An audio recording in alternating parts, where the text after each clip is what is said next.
Before we dive into creating everything entirely from scratch, I want to talk about the procedural textures that are included as a shader node already, specifically about noises. Textures like checker, brick, gradient, or wave are nice to generate a texture quickly and easily, but they are also very limited. And in this course, I want to focus on the very fundamentals and how you can replace these textures with your own custom ones in your workflow.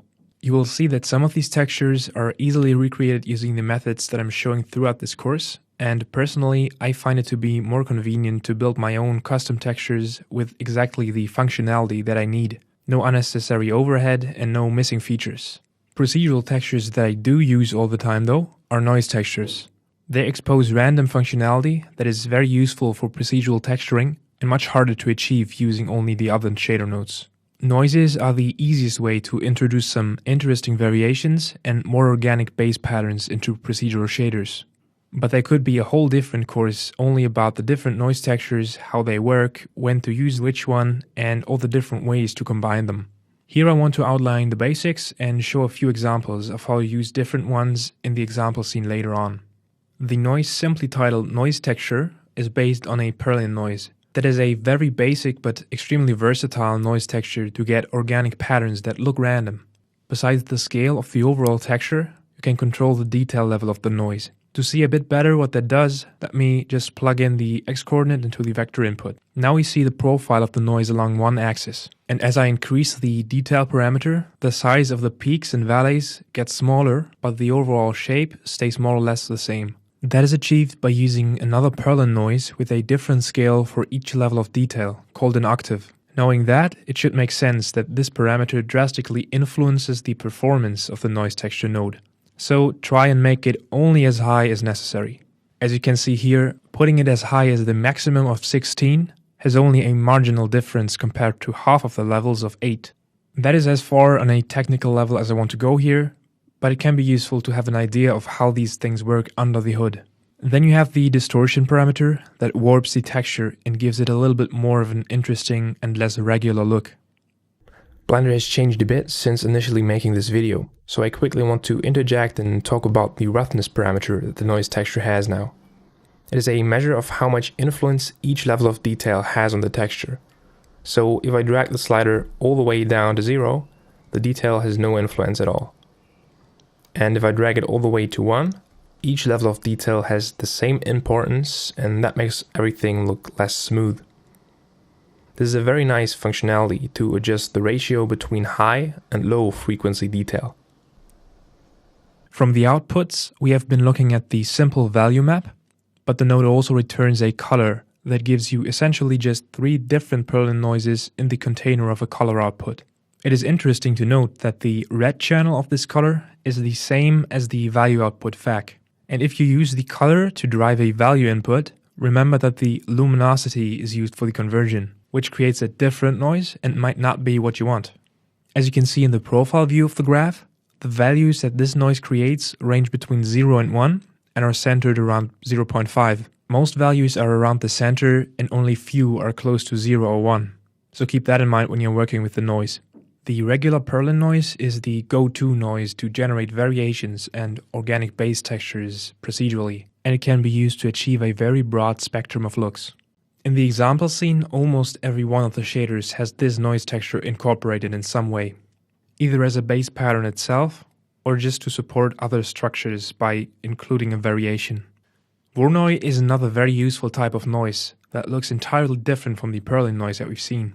And thus combined, they already offer a very broad range of different looks and applications. The Voronoi noise essentially partitions a surface into random cells by using scattered points and grouping the space by the closest point.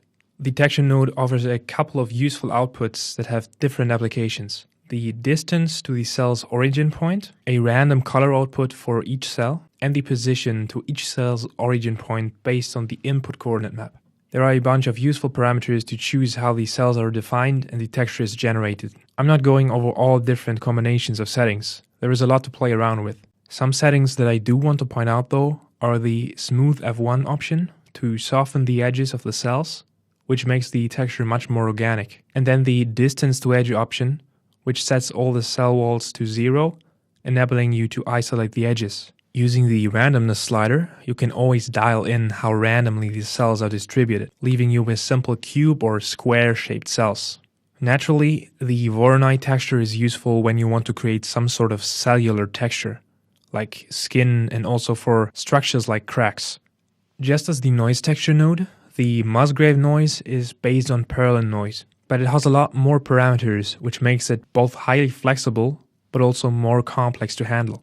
The scale and detail parameter works the same as for the regular noise texture. The other parameters and different types control the different layers of detail and how they are combined. I will not go into more detail on the settings of this node, as there are so many different combinations of parameters and options, creating very different results.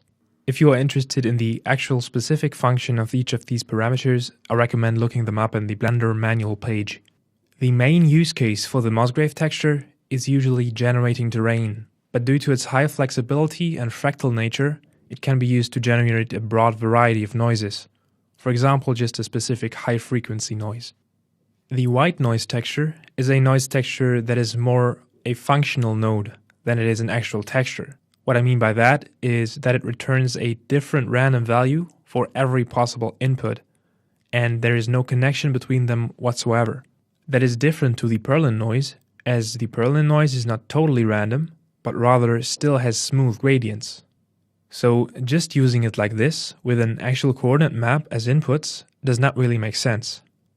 But the white noise is incredibly useful when you want to have a random value for individual cells of a texture, or get a random value for a seed input, for example. The Voronoi texture, as you have seen, comes with a built-in random value per cell, but what we can also do is connect the position output of the Voronoi texture to a white noise. That creates individual random values, as each cell has a different position vector. The random values that the white noise returns are uniformly distributed between 0 and 1, so every value in that range is equally probable and the average is 0.5. Since Blender 2.83, the white noise texture also has a color output, which is nice to receive 3 independent random values at the same time. You can directly use them as a color or split them with a separate RGB node. You have probably noticed the option to change the number of dimensions each noise is generated with. The options range from 1 dimension to 4 dimensions. That means that with 4D, you can include an additional coordinate parameter on top of the XYZ coordinates. That input just pops up as an additional parameter called W. The parameter could be anything. What it essentially does is, for different values, it returns a different noise. But just as the noise is smooth along the axes in 3D space, when you are using the 4D version, the noise changes smoothly along that 4th axis as well. You can use that, for example, to animate the noise by animating this parameter over time.